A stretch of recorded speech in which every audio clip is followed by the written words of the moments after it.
네, 존경하고 친애하는 공관장 여러분, 직원 여러분, 안녕하십니까? 2017년이 저물기 전에 여러분 모두 이렇게 한자리에 모아 만나게 되어 정말 기쁘고 반갑습니다. 밤사이에 또 지금도 계속 눈이 내리고 있습니다. 아마 여러분들을 포근히 맞아주시는 하늘의 뜻이 또 우리 모두 함께 참배드린 순국 영령들의 뜻이 아닌가 싶습니다. 외교의 최일선에서 국익 증진을 위해 헌신하고 계시는 공관장 여러분의 노고에 깊이 감사드립니다.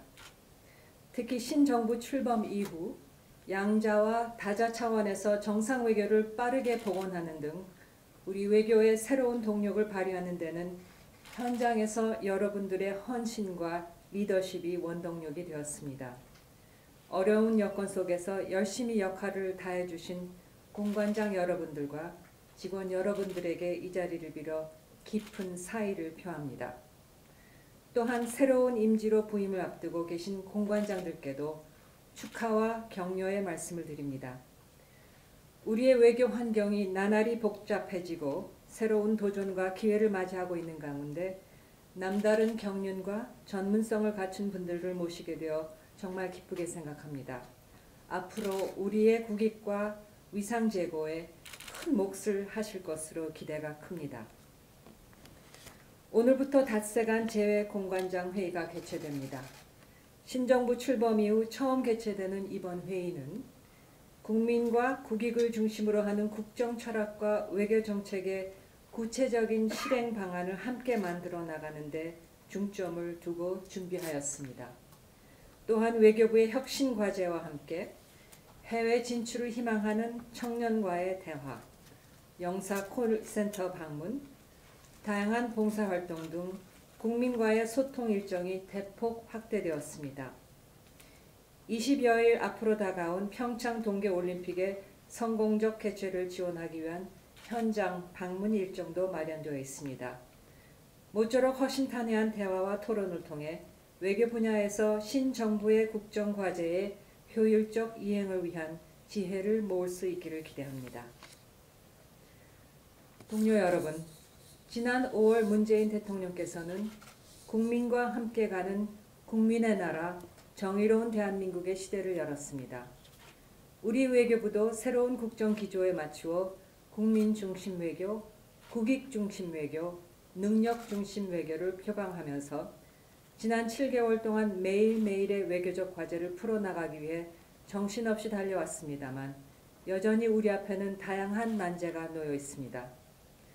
오늘 이 자리에서는 이 중에서도 핵심적인 3가지 과제에 초점을 맞추어 그간의 경과와 향후 추진 방향을 간략히 말씀드리고 이에 대한 공관장 여러분의 기탄 없는 의견을 듣고자 합니다.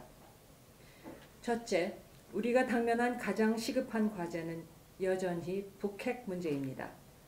올해 들어 북한은 역대 최대 규모의 핵실험과 전례 없는 빈도의 탄도미사일 발사를 통해 핵무력 완성에 매진해왔습니다.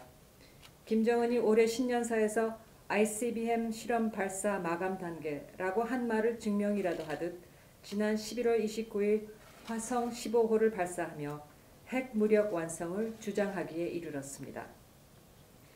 이에 대해 우리 정부와 국제사회는 불핵 불용의 원칙하에 강력한 제재 압박을 통해 북한의 핵 개발을 저지하기 위한 단합된 노력을 전개하면서 북한이 도발을 중단하고 조속히 대화 테이블로 복귀할 것을 촉구해왔습니다. 특히 그 어느 때보다 엄중한 상황인식 아래 미국, 일본, 중국, 러시아 등 핵심 관력국들과 긴밀히 협의하고 있으며 대북 제재 압박을 통한 북한의 태도 변화와 북핵 문제의 평화적 해결 노력을 위한 국제사회의 공조를 주도하고 있습니다.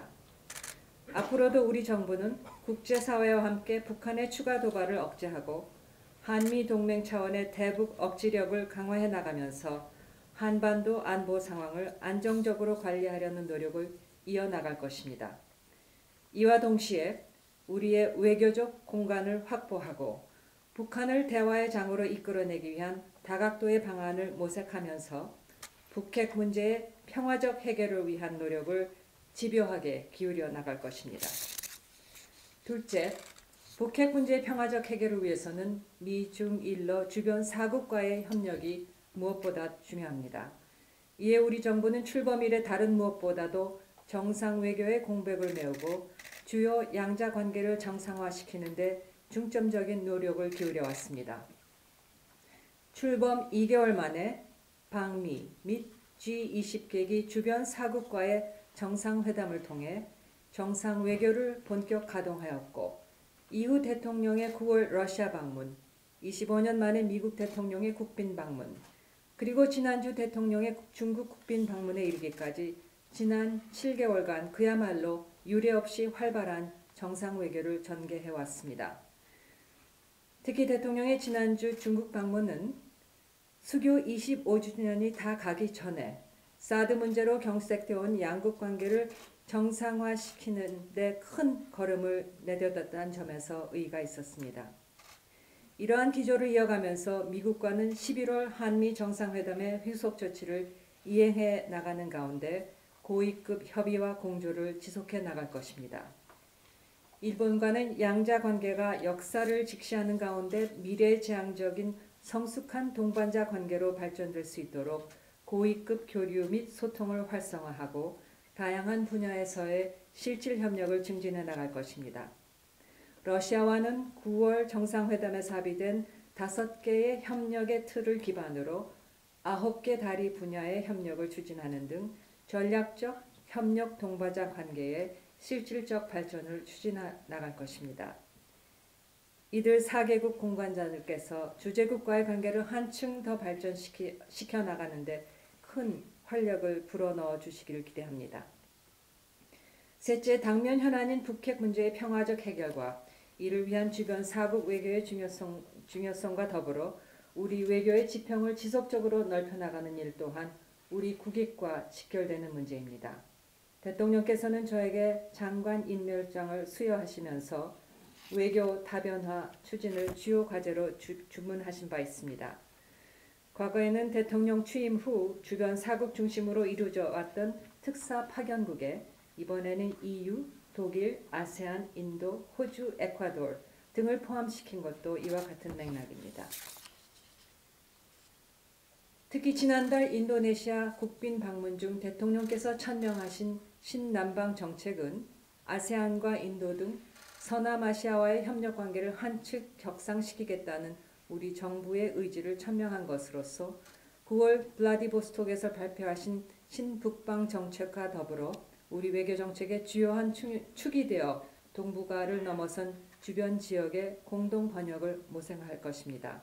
이들 정책의 체계적인 추진을 위해 북방경제협력위원회와 범정부 아세안 기획단 등 범정부 차원의 제도적 기반을 갖춰나가고 있습니다. 외교 다변화는 아세안과 인도, 유라시아 지역에만 국한되는 것이 아니라 더 넓은 지역의 파트너들과 더 심도 있는 협력으로 추진해 나갈 것입니다. 유럽에 대해서는 내년 수교 55주년을 맞이하는 EU와의 전략적 동반자 관계를 보다 심화해 나가는 한편 유럽 지역국과 다양한 분야에서의 협력을 강화해 나갈 것입니다. 중남미 지역과는 내년 아르헨티나에서 개최되는 G20 정상회의 참석 계기에 순방을 추진하는 등 맞춤형 양자 소다자 외교를 강화해 나갈 것이며 FTA 네트워크 확충 등을 통해 미래 성장 동력 확보를 추진해 나갈 것입니다. 아프리카 중동 지역에 대해서는 정상 및 고위급 교류와 우리 기업 진출 지원 등을 통해 실질 협력을 강화해 나가는 한편 새롭게 설립되는 한아프리카 재단과 연계하여 대아프리카 외교 인프라 강화 노력을 경주해 나갈 것입니다. 이처럼 전방위적인 외교 다변화의 노력을 추진해 나감에 있어서 여기 계신 공관장 여러분 한 분 한 분의 역할과 책임이 실로 막중합니다. 비록 오늘 이 자리에서 모든 분들의 말씀을 청해 듣기에는 시간이 충분치 않습니다만 각적 많은 분들의 포부와 의견을 듣는 자리가 되기를 기대합니다. 다시 한번 진심으로 반갑고 감사한 마음을 전하면서 마이크를 사회자인 정책기획관에게 넘기겠습니다. 감사합니다.